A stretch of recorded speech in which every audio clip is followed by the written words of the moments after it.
There's a force field? Why didn't you tell me? Well, because I wanted us to fail.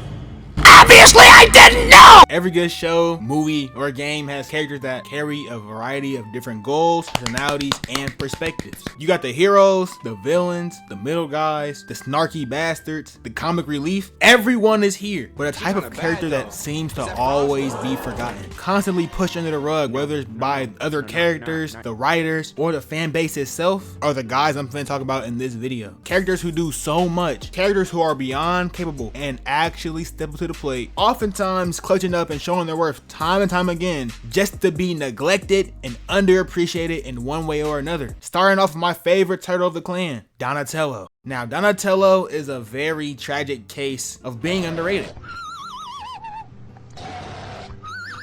Everyone in the TMNT are undoubtedly tough in their own right, but time and time again, I can't help but notice how Donnie legit has very little people behind his back. Growing up, everyone's favorite was mostly Mikey, but you have a good chunk of the Raphael fans in there too. Leo also had a decent fan base, but it wasn't as much of those two because in that regard, it's similar to like choosing Mario and Mario Kart or always eating plain vanilla ice cream. You're supposed to like the guy. He's the noble leader. It's boring. It's a boring option. Leo got more depth than that, but you get my point.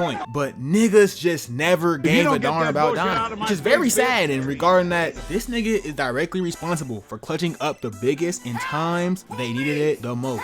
I'll put it like this to illustrate my point. Each of the four brothers have something unique they bring to the table, but if you separate them and just add clones and make a team that has 4 Leos, 4 Raphs, 4 Mikeys, and 4 Donnies, you very much come to find out that Donnie is low-key the MVP of most iterations of the franchise. Without his IQ, they would have been fried a long time ago, bruh. Half the time they have to run a fade, it's against the Krang, who are literal brain ugly ass aliens, or scientists like Baxter Stockman. And when they not facing them, it's some crazy ass mutated being. Bro, all of these villains I just named require more than just hands to beat. The only niggas they can beat without Donnie for real are the Foot Clan. But the Foot Clan is like mostly a bunch of niggas in ninja costumes. Like a big work, I guess.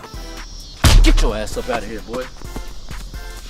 He stay inventing new weapons and tools they use to stop these guys too. Like, I really don't get why he's so underrated. He's probably the only smart character that gets treated like this, bro. The rest of the geniuses be well-respected people. The only reason why I think people sleep on him is because in 2012, he was a simp for April. You're not just a mutant, Donnie. You're my mutant. Mwah.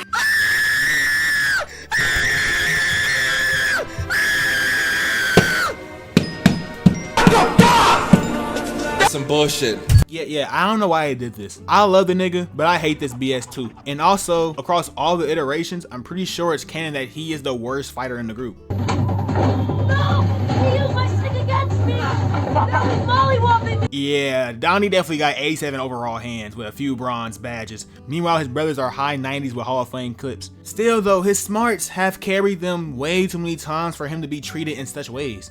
Justice for Donnie. Next, and honestly worse than Donnie neglect, Saka. Saka was, and still is, a dog. So let me get this straight. In a world that's dominated by people who have the ability to manipulate air, earth, water, and fire, this nigga became an integral part in the fight against the Fire Nation to restore balance back into the world? I don't think people actually disrespect Saka, but his role in the series is forgotten too often for my liking. To start, Saka is legit one of the greatest leaders in fiction, and he rarely gets recognized for it. I would go as far as to say he's up there with Optimus Prime and Captain America, bro. Now, will his speech give me the feeling that I can drop 40 points and 10 assists on 2018 Cleveland Cavaliers LeBron James? Heck nah, probably not. He's way more comedic based than those guys. But he's still a great leader. Without his leadership and strategy, they wouldn't have ever brought back balance. Saka had came up with the best ideas that would go on and help them win. Like when he had the idea to use the ancient library to find weak points within the Fire Nation. And he also found out which day the Fire Nation would launch their attack. And on the day of the comet, Saka was the only one with a legit clue on how to stop the lopsided attack that was heavily favored for the Fire Nation to win. If he didn't stop those ships, then the Fire Nation would have probably still won to this day, even if Aang still defeated Fire Lord Ozai.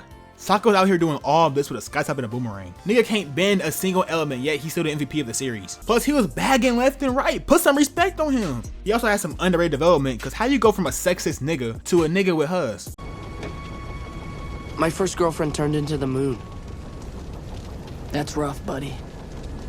I gotta clap it up for this nigga. Most niggas out here doing the opposite. Sokka's probably forgotten because of other cool characters, most notably Aang and Toph, especially Toph. Niggas also sleep because that Skytop was actually barbaric. I don't know why I let that cut slide, bro. Keep the hair down, my boy.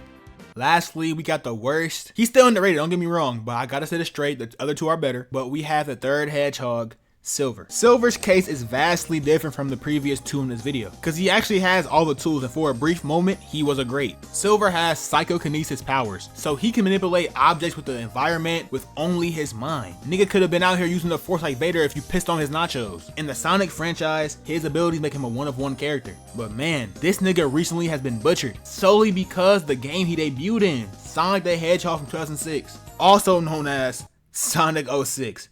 Which was complete dog water on release. I went on record saying that the game isn't that bad, you know. Just broken in some areas.